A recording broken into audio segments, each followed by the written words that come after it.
Assalamualaikum warahmatullahi wabarakatuh. Selamat datang ke channel Belajar. Nama saya Faiz. So hari ni saya akan tunjuk macam mana anda boleh upgrade membrane keyboard anda.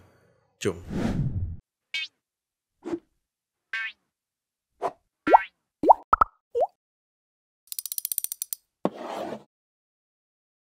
So most of the time memang kat rumah kita mesti ada keyboard. Tak kisah keyboard tu laptop ke desktop ke. So keyboard ni memang benda yang penting lah untuk ada kat rumah kan. Tapi tak semua orang ada mechanical keyboard. So mechanical keyboard ni more to orang suka feel of typing, gaming. Dia memang beza dengan membrane keyboard. Kalau kita buka demi keycap tu, kita akan nampak bawah dia macam hollow macam tu. This is membrane keyboard. Tapi kalau kita tengok mechanical keyboard, dia ada switch dia. Biasa memang membrane ni memang murah compare dengan mechanical keyboard. Mechanical keyboard yang murah-murah pun dalam 100 lebih, RM80. Kalau laki pun biasa memang tak boleh tukar apa-apa dah dekat keyboard tu. Dan membrane memang way cheaper. RM20 ada, RM30 ada, kadang RM10 pun ada yang wired. Kalau Bluetooth biasa RM20-30 lah. Jadi biasa memang kita dengar orang mod mechanical keyboard. Yalah dah beli RM200-300 pun kita nak mod kan. Memang mechanical keyboard kita boleh nak mod. Jarang dengar orang mod membrane keyboard. So jom kita upgrade. Bala kita tengok nanti. So macam mana kita nak upgrade membrane keyboard? So first kena ada the keyboard itself macam ni. Ni yang saya guna, yang saya upgrade. Kita juga kena ada sound dampener ataupun foam, apa-apa foam atau tisu even. Kalau kita ada tisu kat rumah, kita boleh guna tisu. Dan kalau macam saya guna Permatex, which is grease yang saya guna untuk mod the stabilizers. Tapi kalau tak ada pun tak apa sebenarnya. To start with, kita akan pull off the keycap of the board.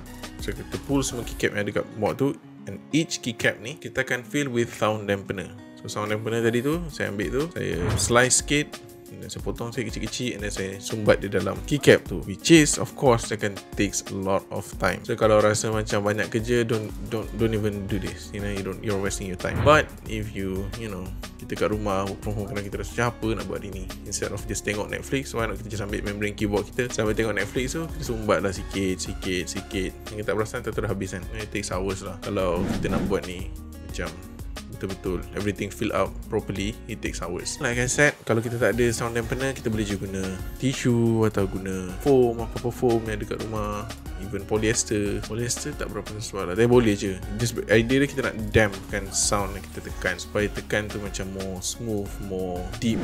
And then kita open the back case by unscrewing the keyboard. So depends on keyboard. Macam saya punya ni beberapa screw yang kita kena buka sini, dan even under the feet pun kita ada screw yang kita kena buka. Dan tengah-tengah ni pun ada under the sticker. So basically memang orang tak buka keyboard membrane ni sebab mana orang nak buat keyboard membrane kan. Jadi biasa sebab tu screw dia pun dia tak sticker lah, dia tak apalah. Dia macam tak expect orang akan buka, tapi kita akan buka lah hari ni. And then sama juga macam keycap. So kita akan letak sound dampener dekat dalam keyboard supaya dia boleh damp the sound bila kita tekan tu, dan keyboard tu tak rasa hollow, dia tak rasa kosong. So, kalau kita tekan tak bunyi ketak-ketak sangat, dia bunyi macam more to smooth, more to sound dia macam lagi silent lah. Kalau kat office kan, everyone using same membrane keyboard, the sound is kinda annoying. So kita nak reduce the sound. So kalau nak work from home, ni mungkin boleh membantu sebab certain orang dia share meja kerja dia dengan wife, suami ke. So benda ni mungkin boleh help reduce the sound lah, makes it better. So macam saya gunakan 5mm sound dampener. So depends juga. Saya punya ni macam memang barely fits lah. Certain orang mungkin if you want to use different material yang boleh fit better pun okay juga, tak ada masalah. Screw back the case and put it aside, and after that kita akan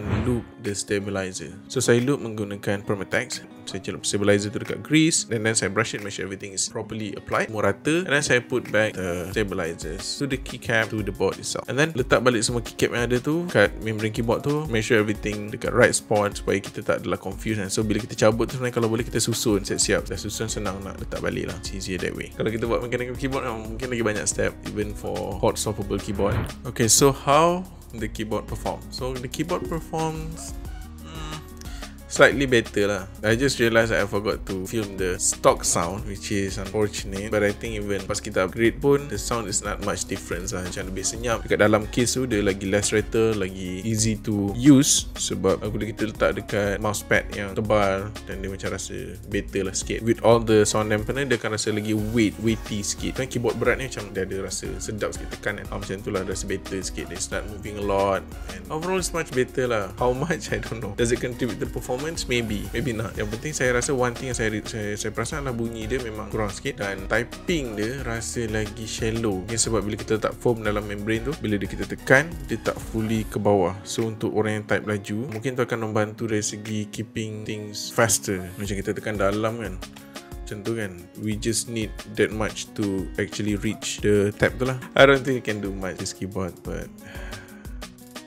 this is what it is. But again, thank you so much. Enjoy. If you want to mod the keyboard, do it. If you don't have a lot of time to do it, tak perlu pun kalau tak nak. Cuma sound memang better. Untuk work from home, kalau kita nak work from home, ada 2-3 orang guna keyboard yang sama, kita just nak, semua orang ada better sound supaya tak kacau orang lain. Mungkin kita boleh buat benda ni. Tu saya rasa itulah main reason dia good. Kita bukan really mod the keyboard sebab kita just nak rasa macam mechanical. Tak, memang tak. Mechanical is way better. Again, thank you so much for tuning in. Like the video kalau nak, dislike kalau tak best, tak ada masalah. Comment if you want to say hi or anything, just do it down below, and subscribe if you want to. Really appreciate it. It's gonna help the channel grows and producing more content that potentially helps you out in the future. And again, thank you so much. Teruskan belajar kat mana pun kita berada. Assalamualaikum warahmatullahi wabarakatuh.